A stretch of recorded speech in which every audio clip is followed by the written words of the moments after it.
పరిస్థితి ఏంది సంగతి? మోడీ మరి పాకిస్తాన్ మీద రివెంజ్ ఎలా ప్లాన్ చేశాడు? గట్టిగానే ప్లాన్ చేశాడు. ఆల్రెడీ నీళ్ళు ఆపేశాడు. ఇప్పుడు పాపం వాళ్ళకి పుస్తకడుకోవడానికి కూడా నీళ్ళు లేవు. ఒళ్ళు తోగుడు ఎలాగ స్నానాలు అవి చేయరనుకో, ఇంకా పుస్తకడుకోవడానికి నీళ్ళు ఉండవు. చిన్నగా స్టార్ట్ చేశాడు అయితే. ఇది పెద్దవారు ఇప్పుడు అంటే చాలా మంది ఉగ్రవాదులు ఇంకా చంపలేదంటే చంపేచ్చు కదా. అంటే కొంతమంది హేటర్స్, యాంటీ నేషనల్స్, వాళ్ళు ఏమంటారంటే మోదీ కావాలని వాళ్ళు ఇంకా చంపకుండా ఆపుతున్నాడు అది అని చెప్పి అంటున్నారు.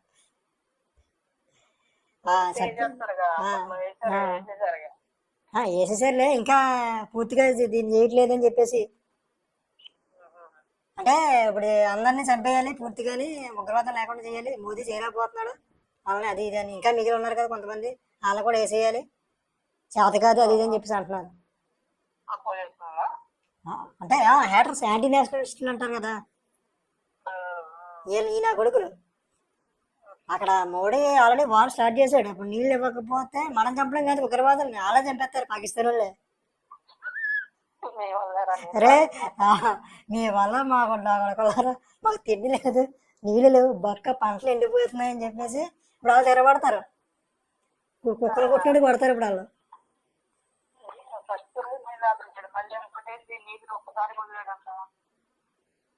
ఒకసారి పోతే కొట్టుకుపోతుంది. అది ఏమో నాకు ఐడియా లేదు, వదులుతారా వదిలేరో ఇంకా వదలలేదు అనుకున్నాము. వదిలితే మాత్రం అదే మరి ఉగ్రవాదాన్ని పెంచి పోషిస్తే మరి ఇలాగే ఉంటుంది. సరే మామూలుగా ఇప్పుడు నీకేమనిపిస్తుంది, ఈ ఉగ్రవాదులు ఇలాగ మన చంపేశారు కదా, అదే ఇలాగా నీ మతం ఏంటి అని చెప్పేసి అడిగి మరీ చంపేశారు కదా. అదే ముస్లింలు కూడా అడిగేసి ఫస్ట్ వదిలేశారు, తర్వాత తిరగబడడంతో ఇంకా అతను కూడా చంపేశారు. వీళ్ళకే ఎమోషన్స్ ఉండవు ఈ పనికి మన వాళ్ళకి, ఉగ్రవాదులకి. మామూలుగా నువ్వైతే ఏం చేస్తావు, ఇప్పుడు ఉగ్రవాదుల్ని చంపేయాలనుకుంటావు కదా. మామూలుగా ఎవరికైనా ఎమోషన్ అది ఉంటుంది, వత్తగా చంపేయాలి నా కొడుకులని. నువ్వు అలా ఆలోచించడం ఏంటంటే ఉన్మాదం, అదొక కామెడీ తెలుసా, అదొక కామెడీ. నువ్వు అలా అనుకోకూడదు, నువ్వు అలా అనుకోకూడదు, ఇది కామెడీ. నువ్వు ఉగ్రవాది నువ్వు చంపడం పెట్టి కామెడీ కాకపోతే నువ్వు అలా అసలు అనకూడదు. రసనాగాళ్ళు అంటే వాళ్ళు కామెడీ చేసేస్తారు, దాని మీద వీడియో చేసేస్తారు. ఏం చేయాలంటే ఆడు తట్టుకుని వెళ్ళాలి. ఆ రసనాగాడిది పాయిజన్ రసన అని చెప్పేసి ఒకడు ఉన్నాడులే, పాయిజనస్ రసన, రసన. ఆడేం చేస్తూ ఉంటాడంటే ఎవరన్నా దేశానికి సంబంధించి మంచి పోస్టులు ఏమన్నా కామెంట్లు ఏమైనా చేస్తున్నారనుకో అట్టుకొచ్చేస్తాడు వాడు. అట్టుకొచ్చేసి ఇదిగో బత్తాయి, ఇదిగో బత్తాయి గాడు అని అంటాడు వీడు, ఇలా పుట్టిగాడు పాపం. ఆడ జర్నలిస్ట్ అని చెప్పేసి అనుకుంటున్నాడు, మరి ఏమో నాకు తెలియదు. సరే నువ్వు ఏజూడ్ వీడియోస్ చూస్తావు కదా, అందులో ఒక వీడియో కింద ఒక కామెంట్ పెట్టాడు ఒక మనిషి, ఒక పర్సన్. ఏం పెట్టాడంటే, అన్నా నన్ను బోర్డర్కి పంపించండి, నేను వేసేస్తాను ఉగ్రవాదుల్ని, వస్తే కాశ్మీర్తోనే వస్తాను, మన దేశ జెండాతో వస్తాను, నేను బ్యాచిలర్ని, ఎంతోమంది తల్లులకి కొడుకుని అవుతాను నేను అని చెప్పేసి అన్నాడు. దీంట్లో నెగిటివ్ ఏమని చెప్పు. ఇప్పుడు మామూలుగా ఇప్పుడు ఇది నిజమో కాదో, ఆ మనిషి అయితే జెన్యున్గా పెట్టాడు కదా. ఇందులో నటన ఉందా, ఇందులో నటన.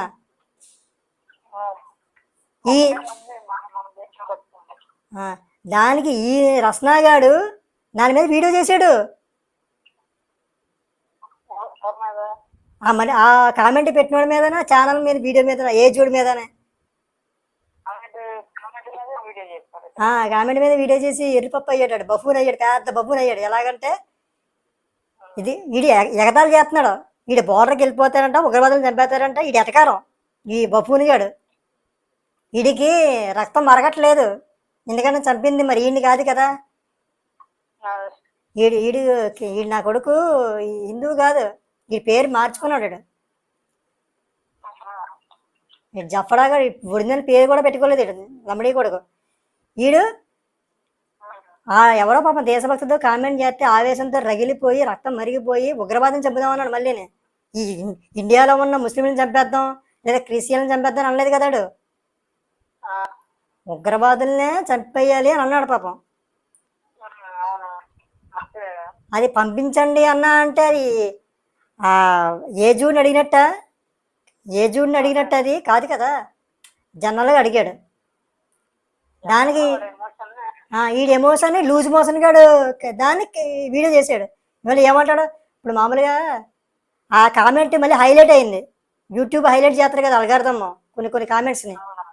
డిఫాల్ట్గా నీకు ఒక కామెంట్ కనబడతా, నాకు ఒక కామెంట్ కనబడతా, అవునా? దాన్ని పట్టుకొని ఈడు ఏజూడుగాడు బత్తాయి గాడు ఈడు చూడు, ఈడి కామెంట్ పెట్టడమే ఒక ఇదంటే ఈడు దాన్ని పిన్ చేసాడు కామెంట్ అని చెప్పేసి విమర్శించాడు ఇటు బఫూన్ గాడు, రస్నా గాడు. హైలైట్కి పిన్ కామెంట్కి తేడా తెలియని బఫూన్ గాడు ఈడు పెద్ద బఫూన్ గాడు అయ్యాడు. నేను అక్కడ కామెంట్ చేస్తే కింద అరే నీకు పిన్ కామెంట్కి హైలైట్ కామెంట్కి తేడా తెలియదా, హైలైట్ కామెంట్ యూట్యూబ్ అడ్మిన్ చేయడానికి ఉండదు, అది అల్గారిథం ప్రకారం వస్తుంది, అది పిన్ కామెంట్ అయితే అడ్మిన్కి యాక్సెస్ ఉంటుంది అని చెప్పి కామెంట్ డిలీట్ చేసి దింగాడు, లేదా హైడ్ చేసాడో మరి కనబడట్లేదు అది. ఇలాగే నువ్వు ఒక మనిషి ఎమోషన్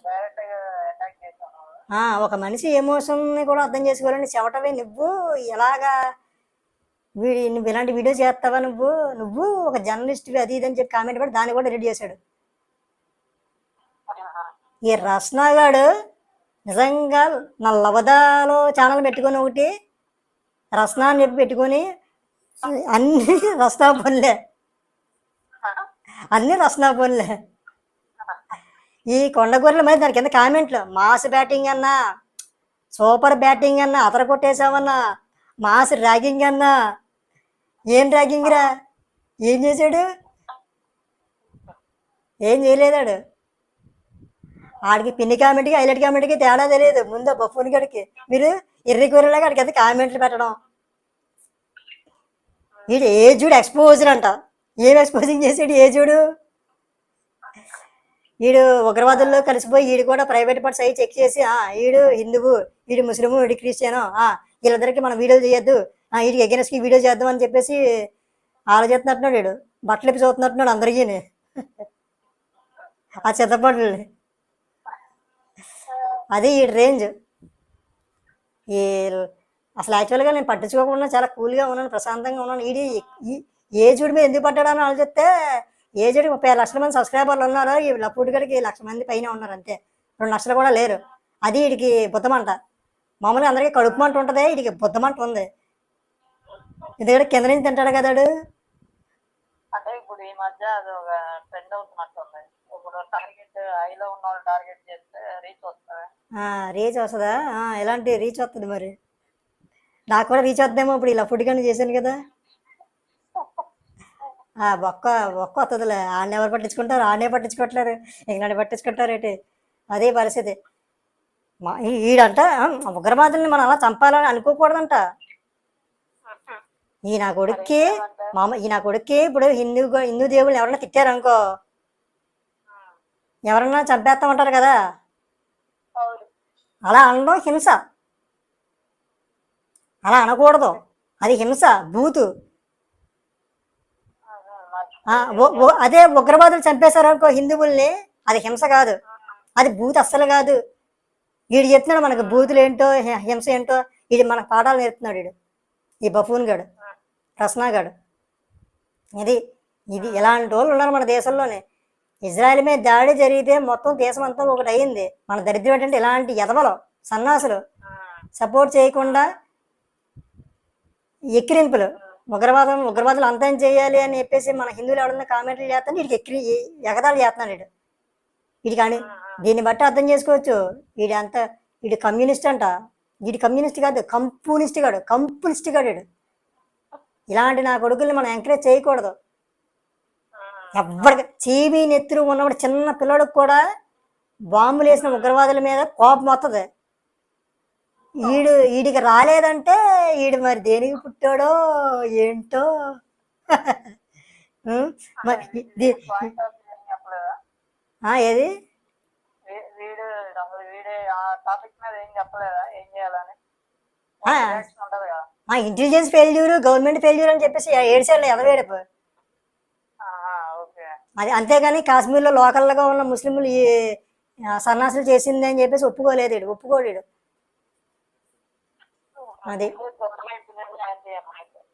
మన ముస్లింల మీద మనకెందుకు కోపం ఉంటుంది, క్రిస్టియన్ మీద మనకెందుకు ఉంటుంది?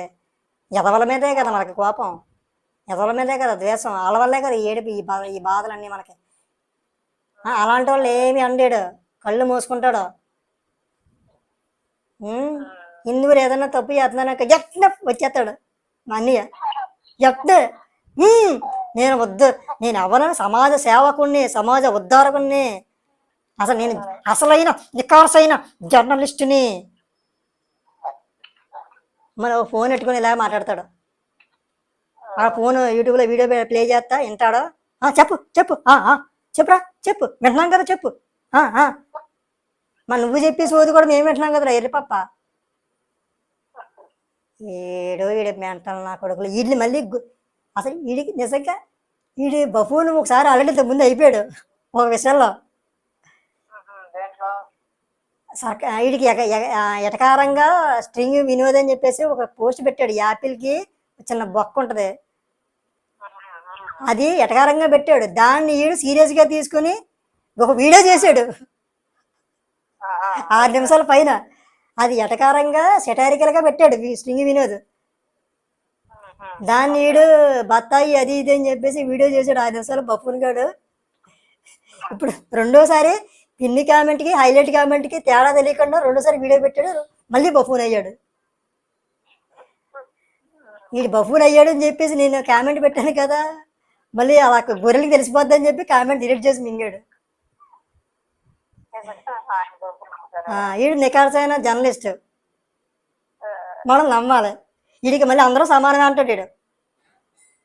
హిందువులు ఎవరన్నా ఇప్పుడు దళితుల్ని గుళ్ళోకి రాలేదనుకో, అన్నయ్య ముందుకు వచ్చేస్తాడు. హిందూయిజంలో వివక్ష ఉంది, హిందూ ధర్మంలో వివక్ష ఉంది, దీన్ని సమూలంగా అరికట్టాలా, సనాతన ధర్మాన్ని మొత్తం రూట్స్ సహా లేపేసి అసలు నాశనం చేయాలి అని చెప్పేసి డిఎంకే దొంగ ముండా కొడుకుల పార్టీ స్టాలిన్ గారిలాగా వీళ్ళలాగా ఉంటారనమాట. వాళ్ళలాగా వీడు పూనకం వచ్చేది వీడికి. ఒరే హిందూ ధర్మం చెప్పలేదురా, కులాన్ని అణిచేయి, గుళ్ళోకి రానవుకొని గ్రంథాల్లో రైతులు ఎక్కడన్నా చూపించరా ఉంటే, ఎవడో ఒకటి చేసాడని చెప్పేసి మొత్తం యావత్ హిందూ సమాజాన్ని అనేస్తాడు ఈ లమ్మిడీ కొడుకు. సరే మనం ఒప్పుకుంటాం, మన ఎదవలో ఎలా గుళ్ళోకి రానివ్వట్లేదు, మన దరిద్రులు మన వాళ్ళు ఉన్నారు కదా, పనికి మళ్ళోళ్ళు, క్యాస్ట్ ఫీలింగ్ చూపించేవాళ్ళు, మనం ఒప్పుకుంటాం. మరి సమానత్వం అందరికీ ఉండాలన్న ఈ లబ్బుడిగాడు పాత బస్తీలో కరెంటు బిల్లులు కట్టరండి 40% జనం. ఎవరైనా కరెంటు బిల్లు వసూలు చేయడానికి వెళ్తే తరిమి కొడతారంట. మరి బాబు నువ్వు కరెంటు బిల్లు కట్టాలి అని అంటే, కరెంటు బిల్లు అన్న బొక్క అంటారు వీళ్ళు. ఇప్పుడు మనం కరెంటు బిల్లు కడుతున్నాము, ఇంతమంది మనం కడుతున్నాము, మరి వాళ్ళు కరెంటు బిల్లు కట్టరా? అది రాజ్యాంగ విరుద్ధం కదా, అది కనబడదు ఈ లఫూట్ గడికి బఫూన్ గడికి. ఇలాంటివి కనబడవు. మళ్ళీ రాజాసింగ్ అప్పుడెప్పుడు ఏదో ఒక వీడియో చేశాడు, మీరు హిందువుల దగ్గరే కొనండి వస్తువులు అని చెప్పేసి. అందులో తప్పు కనబడిపోయింది వీడి మిఠాయి గడికి. వీడికి హలాల్ జిహాద్ అనేది తెలియదు వీడికి, మిఠాయి గడికి. హలాల్ సర్టిఫికేట్ ఉంటుందన్నా మరి తెలుసో లేదో తెలియదు. కళ్ళు నేను మనం మీట్ షాప్కి వెళ్ళాను ఒక 6 నెలల క్రితం, ఒక 8 నెలల క్రితం. నేను మాంసం తిన్న ఎందుకు మానేసానో చెప్తాను నీకు. ఆ మీట్ షాప్కి వెళ్తే అది హిందువులదే. అక్కడ పక్కన ఒక వినాయకుడి బొమ్మ ఉంది, దాన్ని రైట్ సైడ్లోని హలాల్ సర్టిఫికెట్ ఉంది. ఒక చిన్న ఫోటో ఉంటుంది కదా, మన ఇంట్లోనే చచ్చిపోతే దండ ఎత్తారు చూసావా అమ్మమ్మలకి నాన్నమ్మలకి, అలా ఒకటి ఫోటో ఉంది హలాల్ సర్టిఫికేట్. అది ముస్లింలకి ఏంటంటే హలాల్ ఫుడ్ తినాలి అన్నదే రాసి ఉందంట. మా ఫ్రెండ్ చెప్పాడు అప్పుడు. ఆహా. ఓకే, ఆ, వాళ్ళ ఇష్టం, అది మనం ఏం చేయలేం. అవును. అది ఉంటేనే వాళ్ళు కొంటారు, లేదంటే కొనరు. వాళ్ళు అది ఉంటేనే వాళ్ళు కొంటారు. లేదంటే కొనరు. సరే, అది వాళ్ళకి వదిలేస్తాం. నా హిందూ షాప్లో నీ బోర్డు సర్టిఫికేట్ ఏంటి? అవును అంతేగా. అంటే హిందువులు ఎర్రిపూకులు తినేస్తారు, ఇంకేం పెట్టినని పట్టించుకోరు అనా? ఇంక ఇది సమానత్వం ఎక్కడుంది? ఇప్పుడు నువ్వు ఒక షాప్లోని ముస్లింల కోసం నువ్వు సెపరేట్గా ఒక మీట్ మాంసం అది పెడుతున్నావంటే హిందువుల కోసం కూడా నువ్వు సెపరేట్గా పెట్టాలి కదా, అవును. క్రైస్తవులకు కూడా పెట్టాలి కదా, మిగతా మతాలకు కూడా పెట్టాలి కదా. వాళ్ళ పార్షియాలిటీ చూపించినప్పుడు నువ్వు కూడా చూపించాలి కదా మిగతా వాళ్ళకి. షాప్ కూడా నేను మొత్తం అందనట్లేదు, ముస్లిం షాపులు అనట్లేదు, మన హిందూ దరిద్రుడు, మన పనికిమాలినోళ్ళు. అందులో ఈ హలాల్ సర్టిఫికేట్కి మళ్ళీ నెలకి ఎంత అని చెప్పేసి 50,000, 20,000, 30,000 ఇలా ఉంటుంది ప్రతి సంవత్సరం కట్టాలి. ఈ డబ్బులు ప్రైవేట్ ఆర్గనైజేషన్కి వెళ్తున్నాయి. ఈ దేనికి ఉపయోగపడతాయి? మళ్ళీ ఇలా ఉగ్రవాదులు ఉపయోగపడతాయేమో ఎవరు తెలుసు. నేను అనేది మనం ఏం వ్యతిరేకం కాదు, హలాల్ మీటే తినండి వాళ్ళు, మనం ఏం అందరం మనకెందుకు హలాల్ మీటు? యారా హిందూ షాపుల్లో మీకు హలాల్తో పని ఏంటి అని అడిగాడు వీడు, ఈ రస్నాగాడు. ఈ లఫుడ్ గడ్ అడిగాడా, ఈ బఫూన్ గడ్ అడిగాడా సమానత్వం ఏదిరా అని చెప్పి అడిగాడు వీడు. అంటే హిందువులు సిగ్గు శరం లేనోళ్ళు అని ఈ ఫీలింగ్. తినేస్తారు ఏది పడితే అది, అంటే ఆత్మాభిమానం ఉండదు అని ఈ ఫీలింగ్. అది మరి ఏం చేయలేడు? సమానత్వం ఏది? పాత బస్సులో కరెంటు బిల్లులు కట్టరు, దాని గురించి మాట్లాడడం సమానత్వం. హిందువులు మాత్రమే సమానత్వం చూపించరు. హలాల్ మీట్ అది కనబడదు వీడికి. వీడు నిజంగా వీడు దేశభక్తి కాదు, వీడు దేశభక్తుడు కాదు, దేశద్రోహిడు. ఈ రస్నాగాడు ఏదో నేను ఏ జూడ్ని ఎక్స్పోజ్ చేశాను అంటున్నాడు వీడు. వీడు సెక్స్పోజర్ గాడు, వీడు సెక్స్పోజ్ అయిపోయాడు, వీడు ఎక్స్పోజర్ అయిపోయాడు, వీడు ఎక్స్పోజ్ అయిపోయాడు. ఎప్పుడైతే ఏ జూడి మీద షార్ట్ వీడియో పెట్టాడో వీడు అప్పుడే ఎక్స్పోజ్ అయిపోయాడు. ఉగ్రవాదులను చంపేయాలన్న వాడిని నెగిటివ్ కామెంట్ చేసి నీకు ఒక వీడియో చేశారంటే ఇది ఎంత బప్పు కూడా అర్థమవుతుంది. అది ఇప్పుడు వాడేదో చెప్పొద్దు, జర్నలిస్ట్ కదా ఆయన, జర్నలిస్ట్ అన్నప్పుడు ఆయన వ్యూ చెప్పొద్దు కదా. కామెంట్ చేసి ఒక చిన్న కామెంట్ కొట్టుకొని ఎవడో చేసాడు కదా, అతను కూడా చేయలేదు. మరి అదే ఇప్పుడు అదే కదా ప్రాబ్లము. ఇప్పుడు చేయడానికి వీడియోలు లేవు, కంటెంట్ లేదు. ఏ జూడి మీద 30 లక్షల మంది సబ్స్క్రైబర్స్ ఉన్నారు, ఆ ఏ జూడి ఫ్యాన్స్ అందరూ నా వీడియో చూస్తారు, నచ్చినోడు సబ్స్క్రైబ్ చేస్తారు కదా, వ్యూస్ వస్తాయి కదా, డబ్బులు వస్తాయి కదా అని చెప్పేసి ఒక కక్కుర్తి. లేదంటే మామూలుగానే కొంచెం బుర్ర ఉన్న వాళ్ళు, మినిమం సెన్స్ ఉన్న వాళ్ళు అయితే ఇలా ఈ మంచి ఎమోషనల్ కామెంట్కి ఇలా లూజ్ మోషన్ వీడియోలు చేయరు. వీడు చేశారంటే వీడు బఫూన్ గాడు అని అర్థం. కాబట్టి మిత్రులారా, దేశద్రోహి ఎవడో దేశభక్తులు ఎవడో మీరు కనిపెట్టండి ఇప్పటికైనా. ఇలాంటి మాయలోని నమ్మకండి. మాకు అన్నీ సమానమే, అందరూ సమానమే అంటారు చెమటగాళ్ళు. అందరూ సమానమే కాదు, వీళ్ళకి హిందువులు ఒకటే సెపరేట్, మిగతా వాళ్ళే సమానం అంటారు. హిందువులు ఏ తప్పులు చేసినా, ఏ నేరాలు చేసినా ఎందుకు? ఇప్పుడు మామూలుగా ఇప్పుడు నేను ఈ హిందువుల్లోని చేతబళ్ళు చేసే నరబళ్ళు ఏవో జరుగుతూ ఉంటాయి, కొన్ని క్షుద్ర పూజలు అయ్యి అని, పరువు హత్యలని అవని ఇవని. ఇంకా ఇలాంటి నేరాలు ఏమైనా జరిగితే వచ్చేస్తారు, మొత్తం పడిపోతారు. ఇంకా డిబేట్లలోని, మీడియాలోని అన్ని వెళ్ళాయి, ఇంకా స్టూడియోలోని వీడియోలు వచ్చేస్తారు కుప్పలు. మూఢనమ్మకాలు ఎక్కువైపోయినాయి ఈ నిజంలో, అది ఇది అంటారా? సరే, వీళ్ళు మంచిగా చేస్తున్నారు, దేశంలో బాగానే క్లీన్ చేస్తున్నారు చెప్తేనే మరుగుదొడ్లు బాగానే కడుగుతున్నారని చెప్పేసి అనుకుంటున్నాం మనం. మన వైజాగ్లోని ఒక చర్చిలోని ఒక చిన్న పాపని దెయ్యం పట్టింది వదిలేస్తామని చెప్పేసి అమ్మమ్మ కలిసి చంపేశారు. ఆ వీడియో కొన్ని ఛానల్స్ వేస్తే నా కొడుకులు ఫోన్ చేసి డిలీట్ చేయని వీడియోలు ప్రైవేట్లో పెట్టండి అని చెప్పి ఆపించేశారు. అది నీకు కూడా తెలియదు ఈ విషయం. 11 ఏళ్ల బాలికని దెయ్యం వదిలేస్తామని చెప్పి అమ్మమ్మ కలిసి చంపి తెంగారు, నోట్లో చున్నీ చుట్టేసి. దీని గురించి మాట్లాడటం అన్నయ్య రస్నా అన్నయ్యకి ఇలాంటివి కనబడవు, మళ్ళీ లేట్గా కనబడతాయేమో ఒకవేళ. అంతే. ఈ మూఢనమ్మకాలు కాదు, అసలు మన హిందువుల్లో ఎవరో కూడా ఇలాంటి మూఢనమ్మకాలు ఆచరించకూడదు. ఒకవేళ జరిగితే ఆ వీడియో డిలీట్ చేయండి, ప్రైవేట్లో పెట్టడం మనం అనకూడదు, మనం అనం కూడా. కానీ ఈ నా కొడుకు రత్నాగాలి కదా, ఇంకా మా ప్రతిష్ట పోద్ది, మా చర్చికి ఎవరు రారు ఇంకా. అర్థమవుతుందా? మీరు ఇలాంటి వీడియోలు ప్రైవేట్ చేసేయండి.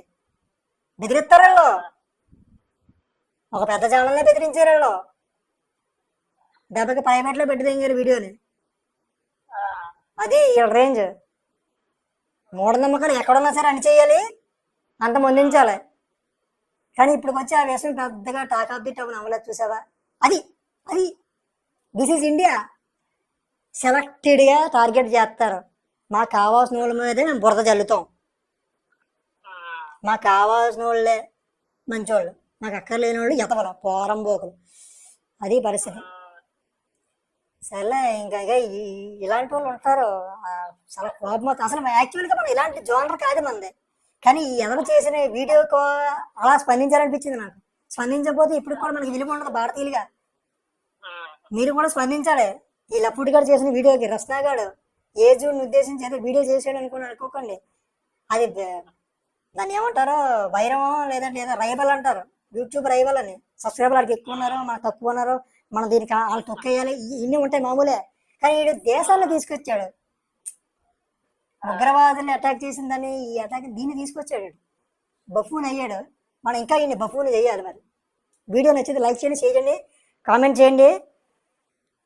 ఒకవేళ ఆ రస్నా గారి ఛానల్కి సబ్స్క్రైబ్ చేసుకున్నట్టే కనుక అన్సబ్స్క్రైబ్ చేసుకోండి. మిఠాయి గారు అర్థమవుతుందా? అది. జై హింద్.